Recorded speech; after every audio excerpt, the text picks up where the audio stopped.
हाय, आपके साथ मैं हूँ Surabhi Sharma. India TV YouTube channel subscribe करिए, बेल आइकन दबाएं। मॉल्डो में भारत और चीन के बीच कोर कमांडर लेवल की 12वें दौर की हुई बातचीत। सूत्रों के मुताबिक दक्षिणी लद्दाख में सैन्य गतिरोध खत्म करने पर बात हुई। सुरक्षा बलों को बड़ी कामयाबी। पुलवामा आतंकी हमले की साजिश में शामिल रहे जैश के आतंकी लंबू उर्फ मोहम्मद इस्माइल अलवी को मार गिराया गया। जैश ए मोहम्मद के सरगना मसूद अजहर के परिवार का है लंबू। महिलाओं और बच्चों को ह्यूमन शील्ड बनाकर फायरिंग कर रहे थे आतंकी। पुलवामा एनकाउंटर में मारे गए दूसरे आतंकी की पहचान समीर डार के रूप में हुई है। आईजी विजय कुमार ने जानकारी दी। कश्मीर रेंज के आईजी विजय कुमार का बयान, लंबू आईईडी बनाने की ट्रेनिंग देता था। पुलवामा हमले में शामिल 19 में से 8 आतंकी अब तक ढेर। आईजी विजय कुमार ने जानकारी दी। जम्मू कश्मीर में आतंकियों की बड़ी साजिश नाकाम हुई। राजौरी जिले में हाईवे पर आईईडी बरामद हुआ, डिफ्यूज किया गया। एनआईए ने 2 केस के सिलसिले में जम्मू शोपियान अनंतनाग में 14 जगहों पर छापे मारे। जम्मू ड्रोन अटैक और लश्कर ए मुस्तफा के इस मामले में छापे। कोरोना से जंग में केंद्र ने की राज्य और केंद्र शासित प्रदेशों की मदद। कोविड के खिलाफ लड़ने के लिए दिए गए करीब 1828 करोड़ रुपए। केंद्र सरकार की राज्यों से अपील, निराश्रित और घुमंतु लोगों को वैक्सीनेशन में दी जाए प्राथमिकता। केंद्र सरकार की राज्यों को सलाह, जिन जिलों में 10% से ज्यादा है पॉजिटिव रेट, वहां ज्यादा सख्ती बरतें। देश में बीते 24 घंटे में कोरोना के 41,000 से ज्यादा नए केसेस, 593 संक्रमितों की मौत। केरल में बीते 24 घंटे में कोरोना के 20,624 नए मामले, 16,500 से ज्यादा लोग रिकवर। महाराष्ट्र में कोरोना के 6,959 नए मामले, 225 लोगों ने जान गंवाई। आंध्र प्रदेश में बीते 24 घंटे में कोरोना से 2,058 संक्रमित, 23 की मौत। कर्नाटक में कोरोना के 1987 नए मामले, 24 घंटे में 37 ने जान गंवाई। तमिलनाडु में कोरोना के 1986 नए मामले, 2,000 से ज्यादा लोग रिकवर हुए। ओडिशा में कोरोना के 1578 नए मामले, 24 घंटे में 68 की मौत हुई। यूपी में कोरोना के 32 नए मामले, बीते 24 घंटे में एक भी संक्रमित की मौत नहीं हुई। यूपी के सीएम योगी आदित्यनाथ का बड़ा कदम, कोरोना से जान गंवाने वाले पत्रकारों के परिवारों को 10-10 लाख की मदद। सीएम ने यूपी के 50 पत्रकारों के परिवारों को आर्थिक सहायता दी। इंडिया टीवी के editor in chief Rajat Sharma भी कार्यक्रम में रहे मौजूद। इंडिया टीवी के editor in chief Rajat Sharma ने जताई ड्यूटी के दौरान जान गंवाने वाले पत्रकारों के परिवार के प्रति संवेदना। कहा, कोरोना काल में पत्रकारों ने अपनी जान की परवाह किए बिना रिपोर्टिंग की फर्ज निभाया। रजत शर्मा ने पत्रकारों को मदद करने के लिए जताया सीएम का आभार। कहा, सबसे पहले सीएम योगी ने पत्रकारों की वैक्सीनेशन की पहल की। सीएम योगी ने जान गंवाने वाले पत्रकारों के परिवार के प्रति संवेदना जताई। कहा, कोरोना के खिलाफ लड़ाई में मीडिया ने अहम रोल अदा किया है। सीएम योगी ने कहा, अब तक 25,000 मीडिया कर्मियों की वैक्सीनेशन हुई है। संकट के समय सरकार के सामने मीडिया ने तथ्यों को रखा है। अधीर रंजन चौधरी की सीएम ममता बनर्जी से मांग, मुर्शिदाबाद और कल्याणी में कोविड हॉस्पिटल खोलने में जरूर मदद करें।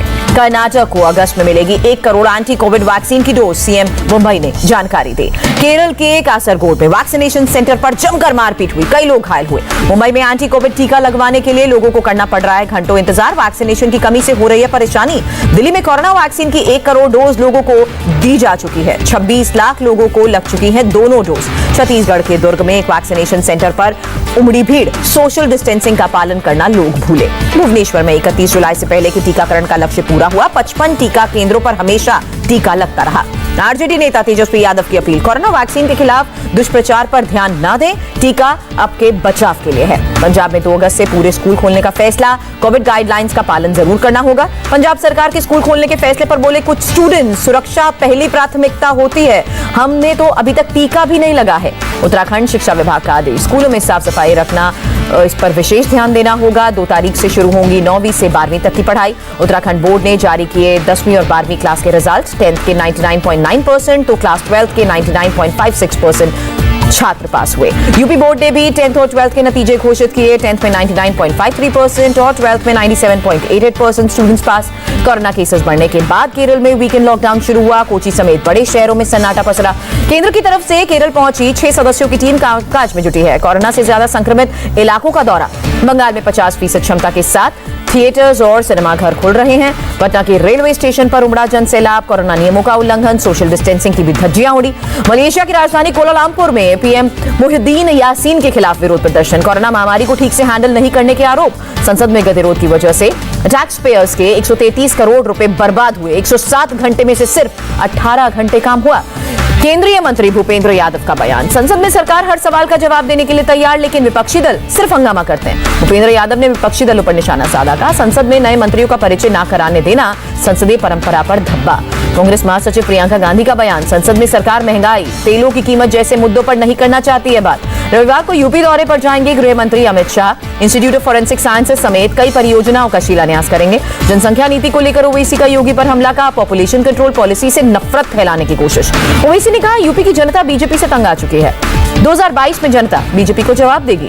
बीएसपी के प्रबुद्ध वर्ग सम्मेलन का दूसरा चरण वृंदावन में। बैठक से पहले सतीश चंद्र मिश्रा ने बांके बिहारी में दर्शन भी किए। सतीश मिश्रा बोले, आतंकित और प्रताड़ित है ब्राह्मण समाज। सम्मेलन के जरिए उनकी बात सुनेंगे और दर्द भी बांटेंगे। पूर्व केंद्रीय मंत्री बाबुल सुप्रियो का राजनीति से संन्यास का ऐलान। फेसबुक पोस्ट में अलविदा कहा। किसी और दल में जाने की अटकलों को सुप्रियो ने खारिज किया। कहा, बीजेपी में था, बीजेपी का हूं, कहीं नहीं जा रहा। ललन सिंह बने जेडीयू के नए राष्ट्रीय अध्यक्ष। दिल्ली में पार्टी की राष्ट्रीय कार्यकारिणी बैठक में मुहर लगी। ललन सिंह के राष्ट्रीय अध्यक्ष बनने पर कार्यकर्ताओं में खुशी की लहर दिखी। मिठाई खिलाकर एक दूसरे का मुंह मीठा भी किया। जेडीयू नेता संजय सिंह ने कहा, ललन सिंह के चयन को जाति के नजरिए से ना देखें, इस फैसले से पार्टी को फायदा होगा। ममता के 2024 में खेला होबे के बयान पर केंद्रीय मंत्री रामदास अठावले का पलटवार। का 2024 में खेला नहीं होगा, नरेंद्र मोदी का मेला होगा। नवजोत सिंह सिद्धू के साथ अधूरी बैठक पर पंजाब के दलित कांग्रेस विधायक नाराज हुए। सिर्फ 30 मिनट में ही बैठक खत्म की। कांग्रेस के दलित विधायकों की नाराजगी के बाद सिद्धू ने दोबारा मीटिंग बुलाई। अब मंगलवार को बैठक होगी। प्रधानमंत्री मोदी ने 144 ट्रेनी आईपीएस ऑफिसर्स को वर्चुअली संबोधित किया। कहा, आप जैसे युवा अधिकारियों पर बड़ी जिम्मेदारी। प्रधानमंत्री मोदी के आईपीएस ऑफिसर से अपील, देश हित में होना चाहिए आपके फैसले। नेशन फर्स्ट, ऑलवेज फर्स्ट झलकना चाहिए। लोगों के बीच पुलिस की नेगेटिव छवि को बदलना बड़ी चुनौती है। प्रधानमंत्री मोदी बोले, आपको इमेज बदलने के लिए करनी होगी कड़ी मेहनत। प्रधानमंत्री ने कहा, बेटियों का पुलिस में आना पुलिसिंग सिस्टम को मजबूत करेगा, पुलिस सेवा और संवेदनशील बनेगी। 1 अगस्त को संयुक्त राष्ट्र सुरक्षा परिषद के अध्यक्ष का पद संभालेगा भारत। संयुक्त राष्ट्र में भारत के प्रतिनिधि टीएस तिरुमूर्ति को कमान मिलेगी। 1 अगस्त को मुस्लिम महिला अधिकार दिवस मनाया जाएगा। एक बार में 3 तलाक के खिलाफ बने कानून को लेकर जश्न मनाया जाएगा। स्वतंत्रता दिवस से पहले सुरक्षा को लेकर दिल्ली पुलिस कमिश्नर राकेश अस्थाना ने हाई लेवल मीटिंग की। वाइस एडमिरल एसएन घोरपड़े ने संभाला नौसेना के वाइस चीफ का कार्यभार। घोरपड़े ने vice admiral G Ashok Kumar की जगह पदभार संभाला है। वित्त मंत्री निर्मला सीतारमण से मिले कर्नाटक के मुख्यमंत्री बसवराज बोम्मई। पिछले और वर्तमान वित्तीय वर्ष के जीएसटी रिफंड पर चर्चा। उड़ीसा के सीएम नवीन पटनायक ने केंद्र को चिट्ठी लिखी, जल्द से जल्द खादों की आपूर्ति की मांग की। अकाली दल सांसद हरसिमरत कौर के नेतृत्व में राष्ट्रपति से मिले कई दलों के सांसद। किसान कानून पर ज्वाइंट सिलेक्ट कमेटी बनाने की मांग। हरसिमरत कौर के साथ बीएसपी, एनसीपी और नेशनल कॉन्फ्रेंस के सांसद मौजूद थे। कहा, आंदोलन के दौरान जान गंवाने वाले किसानों के परिवार से सरकार मिले। झारखंड सरकार ने धनबाद में अतिरिक्त जिला न्यायाधीश उत्तम आनंद की कथित हत्या की सीबीआई से जांच कराने की सिफारिश की है। असम मिजोरम सीमा विवाद पर राहुल गांधी का तंज। कहा, देश में न राष्ट्रीय सीमा सुरक्षित न राज्य सीमा। बॉर्डर विवाद को लेकर राष्ट्रपति से मिले मिजोरम के गवर्नर हरिबाबू। शांति स्थापित करने और सोमवार को हुई हिंसा पर बात की। असम और मिजोरम सरकार की बड़ी पहल, विवाद वाली जगह से अपने पुलिस को हटाने पर सहमति बनी। असम के मंत्री अशोक सिंघल का बयान, मिजोरम सरकार अपनी गलती माने फिर हम उनसे बात करेंगे। सिकंदराबाद में आरपीएफ जवान के एक महिला की जान बचाई। चलती ट्रेन पर चढ़ते वक्त महिला का पांव फिसल गया था।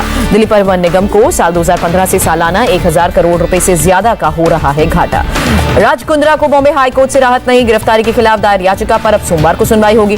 दिल्ली में गैंग वॉर, टिल्लू गैंग और गोगी गैंग के बीच फायरिंग हुई। टिल्लू गैंग के एक सदस्य की मौत। 7 लाख का इनामी गैंगस्टर काला गिरफ्तार हुआ। दिल्ली पुलिस के स्पेशल सेल ने यूपी के सहारनपुर से पकड़ा। काला जेठही को 6 महीने से 5 राज्यों की पुलिस ढूंढ रही थी। दिल्ली पुलिस ने जानकारी दी।